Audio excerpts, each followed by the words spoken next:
according to Wang Ning, a person in the medical field in Jiangsu Province, China, revealed in an interview with RFA on January 25th. Internal data of the health system and the Civil Affairs Bureau showed that since the beginning of December 2022, the number of people canceling their hukou or household registration in Jiangsu has increased by 3 to 5 times compared to the same period the previous year, and even higher in some places. Some of my friends are civil servants and they have to handle the removal of hukou. The number is 3 times higher than usual. I heard some relevant data from people doing funeral services in the suburbs saying that the death toll from the pandemic is almost 4 to 5 times higher. Wang Ning said that medical conditions in China's second and third tier cities were poor and the death toll was even higher. Wu Zunyu, the chief epidemiologist of the Centers for Disease Control and Prevention China, previously emphasized that there are more than 70,000 deaths in hospitals. Still, he did not mention the number of deaths outside hospitals. On January 25th, a reporter from RFA called the police station on Hazhou Road, Shijiazhuang City, Hebei Province, to find out about the cancellation of hukou. The police responded that the hukou registration office of the City Public Security Bureau must wait until after the Lunar New Year to handle this matter. In the city, it must be after the 8th of the new year. Here, I really don't know. I'm not sure. You can ask them. The hukou processing department, the policeman said. The reporter also asked the Baichuang Police Department of Shenzi County, Shijiazhuang City. They replied that after the new year, many people will cross out their hukou. On the 7th day of the Lunar New Year where I work, it's still the New Year holiday, so there will probably be a lot of people at that time. The reporter asked, so are there more people canceling their hukou than before? The police station employee replied, we don't know about that. If it is confirmed that you have passed away, your family needs to bring your death certificate, hukou book, identity card, and cremation paper to us to cancel your hukou. This is how people celebrate the Lunar New Year in Dali Village. 美国 CNN 记者王诗龄过年期间走访贵州省大力洞寨农村，探查疫情冲击情况。从抵达那一刻起，全程受到中共宣传部派出的官员监视，阻挠民众接受采访。So we've got the 3 government minders following us. 一到村落，就有6个中共官员等着，不同角度、各种场合，紧紧跟踪记者一举一动。村落里没有人戴口罩，王诗龄采访到的每个人都说他们没有感染病毒，但在屋外吃火锅的一群年轻人却不这么认为。其中一人是在附近城市工作的医生，透露村庄几乎全员感染，但从未筛检。村里面人几乎都感染了，都是有那个症状。如果不测，可能也不知道是他们是怎么。就是没有确诊嘛，但是症状应该是那种症状，应该是确诊的，但是都没去检查。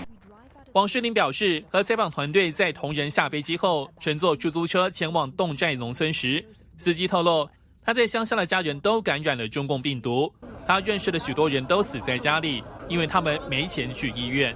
为了摆脱中共人员在农村的监控，王诗龄离开村子，去了约2小时车程，邻县一家公立医院。医院没多少人，和城市医院病房满载情况强烈对比。不过，这里一名护士却说，医院一直挤满人。She says, it's always packed and busy here. We try to ask why. It looks empty here, but another doctor interrupts, ending our interview.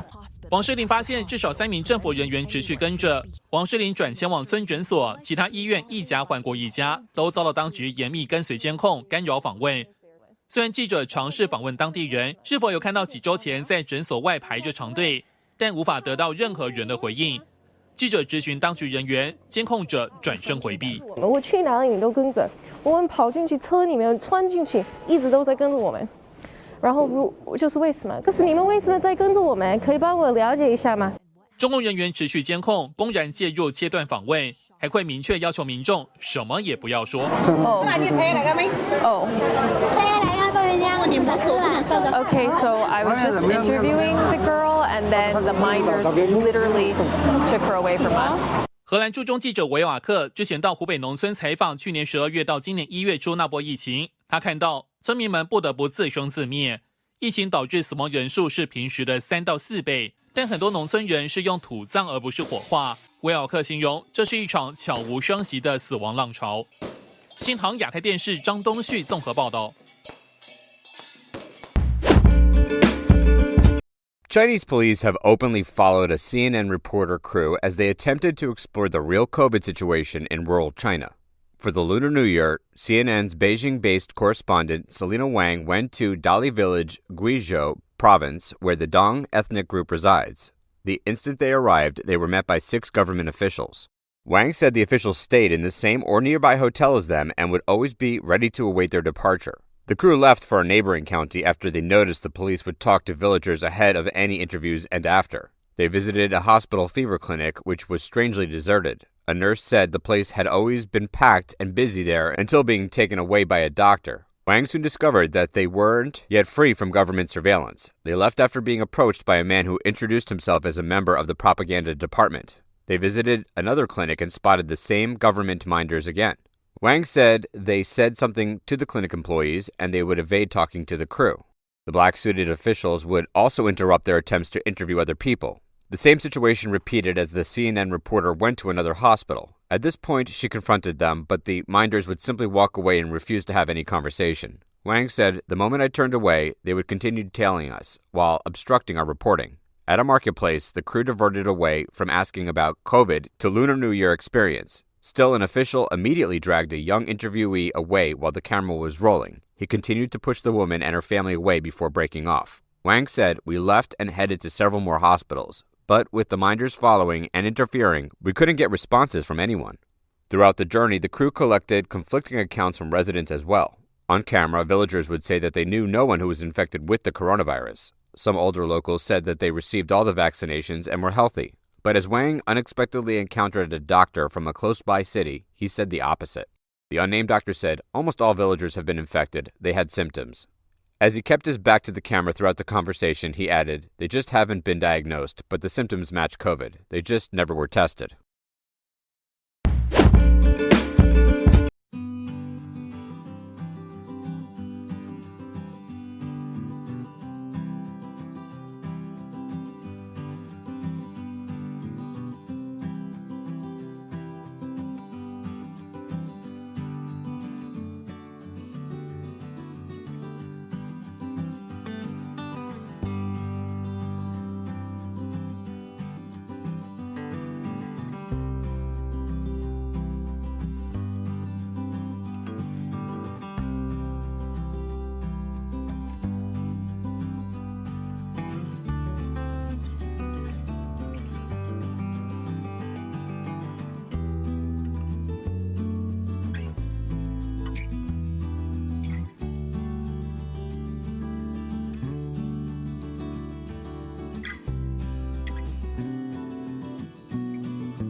推特上一份美军内部备忘录曝光，美国空军4星上将米尼汉警告，美中最快恐在2025年交战，最有可能是因为台湾。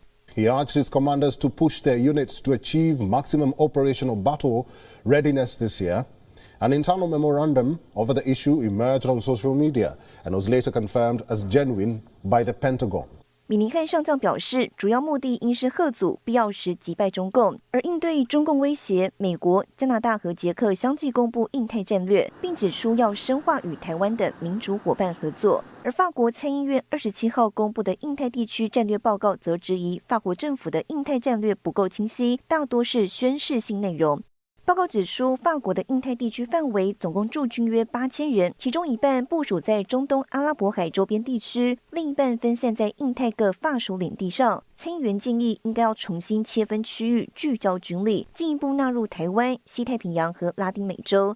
报告中提及台湾30多次，呼吁法国政府要坚定面对中共政权，不该回避台湾议题。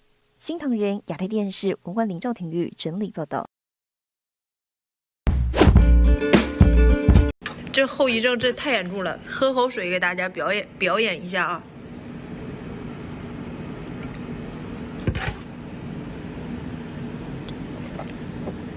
如果不掐着，就水就直接就喷出来，流出来了。这名女子说，她是染疫13天后出现面瘫的。另一名80后的年轻男子则说，他阳性之后浑身肿胀，花了10几万医治，也都毫无效果。我自己也明显的感觉到了后遗症。这段时间在晕晕乎乎的，我老是头晕，起床或者坐起来的时候头晕，眼前发黑，天旋地转。做了几次中医治疗，效果也不算太好，一动就喘。我去年夏天游泳游1000米，现在呢，我估计游200米都游不了。日本一家新冠后遗症专门医院对约5000名患者进行检查，发现患长新冠的人群年龄多在30到50岁之间，有47.7%的患者表示，在感染10天后仍有各种不适症状出现，包括疲倦、失去嗅觉、味觉、失眠、气喘、记忆障碍、咳嗽等等，甚至有31岁女性确诊2个月后出现大量脱发。现在呕吐的人比较多，就是引起了肠道不适。我有朋友从去年12月20号开始阳了，都快1个月了，咳了也差不多1个月。他就是说是老感觉嗓子痛，就呼吸道急促，呼吸困难。